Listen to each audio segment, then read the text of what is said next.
Ekibiina ekiri mu buyinza ekya National Resistance Movement NRM kigenda kubakana n'eddimu ery'okutegeka akamyufu w'okusunsula bassentebe b'ebyalo abaneetaba mu kulonda kw'abassentebe okunaabawo mu January omwaka guno. Mu nteekateeka z'ekibiina kino kigenda kutandika n'okukakasa abo abagenda okwesimbawo ku kaada ya NRM nga 2 Desemba okutuusa nga 21 Desemba. Oluvannyuma etereza enkalala z'abalonzi n'okuzitimba nga 28 okutuusa nga 3 Desemba omwaka guno. Okuva 2 Desemba okutuusa nga 2 January bagenda kuteekateeka ebigenda okukozesebwa mu kamyufu n'ebirala. Okusinziira ku ssentebe w'akakiiko k'ebyokulonda mu NRM Dr. Tango Doi, okulonda kuno kugenda kumalawo obuwumbi obutasukka 2 kubanga ekibiina tekirina nsimbi zimala nga n'abakozi baakyo bamaze emyezi 6 nga tebasasulwa era n'akubiriza abaneesimbawo ku bwa ssentebe batandike kakuyege ng'obudde bukyali. Kati mwezi meka 6 naye tulinda Secretary General ndowooza ali mu banka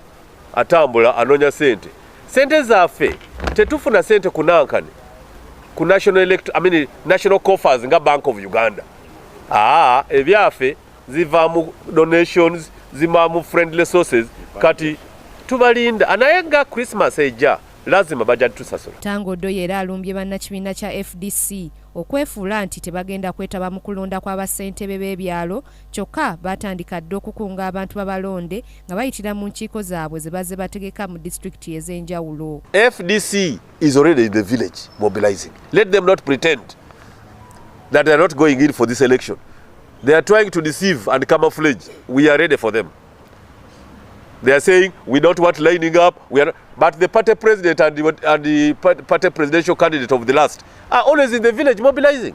Ebyo nga bikyali awo, Tango Doi ajereze bannakibiina kya FDC abali batwala ebintu ng'ente, embuzi n'ebirala ku ssettendekero e Makerere okubitunda bafunira abasomesa ba ssettendekero ono ensimbi ez'okubasasula emisaala gyabwe. Ekikolwa kino kyali tekyetaagisa kubanga obuwumbi 35 abasomesa bwe babanja tebusobola kuzzibwawo mu lunaku lumu. Nobody can fundraise 35 billion in this country by selling a malnourished cow. Nobody. Honorable Kano Besigye is a member of convocation, just like other members of the opposition and members of government.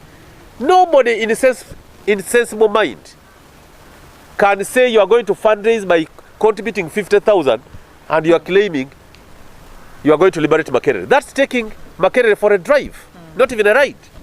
You want to make political capital out of a strike where people are bitter about their life.